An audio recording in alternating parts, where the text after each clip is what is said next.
കുടുംബവിളക്കിലെ സുമിത്രയായി കുടുംബ പ്രേക്ഷകർക്ക് പ്രിയങ്കരിയായ നടി മീര വാസുദേവൻ വീണ്ടും വിവാഹിതയായി.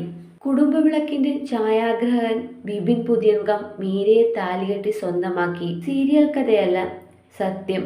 സന്തോഷ വാർത്ത പുറത്തുവിട്ടുകൊണ്ട് മീര തന്റെ ഭർത്താവിനെ ഇൻസ്റ്റഗ്രാമിലൂടെ പരിചയപ്പെടുത്തുകയായിരുന്നു.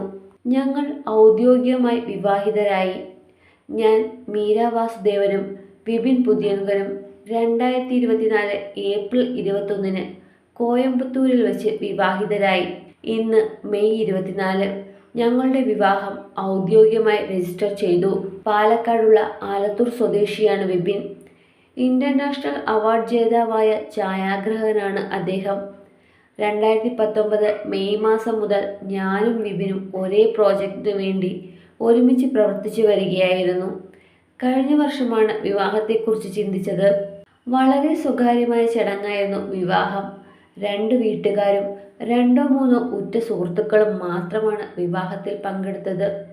ആ അനുഗ്രഹീത നിമിഷത്തെക്കുറിച്ചുള്ള വാർത്ത ഞാൻ നിങ്ങളുമായി പങ്കുവയ്ക്കുകയാണ്. എൻ്റെ ആരാധകരും സുഹൃത്തുക്കളും ബന്ധുക്കളും മീഡിയക്കാരും ഇതുവരെയുള്ള എൻ്റെ പ്രൊഫഷണൽ ജീവിതത്തെ പിന്തുണച്ചവരാണ്. ആ സ്നേഹവും പിന്തുണയും എൻ്റെ ഭർത്താവ് ബിബിനും നൽകും എന്ന് പ്രതീക്ഷിക്കുന്നു.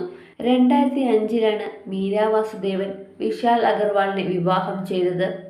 എന്നാൽ 2010 ആ ബന്ധം വേർപിരിഞ്ഞു. പിന്നീട് നടനും മോഡലുമായ ജോൺ കൊക്കനാണ് മീരയെ വിവാഹം ചെയ്തത്. 2012 വിവാഹബന്ധം ആരംഭിക്കുകയും 2016 വേർപിരിയുകയും ചെയ്തു. ഈ ബന്ധത്തിൽ ഒരു മകനും ഇരുവർക്കും ജനിച്ചിരുന്നു. വിവാഹമോചനത്തിനു ശേഷം മകൻ മീരയ്ക്കൊപ്പമാണ്.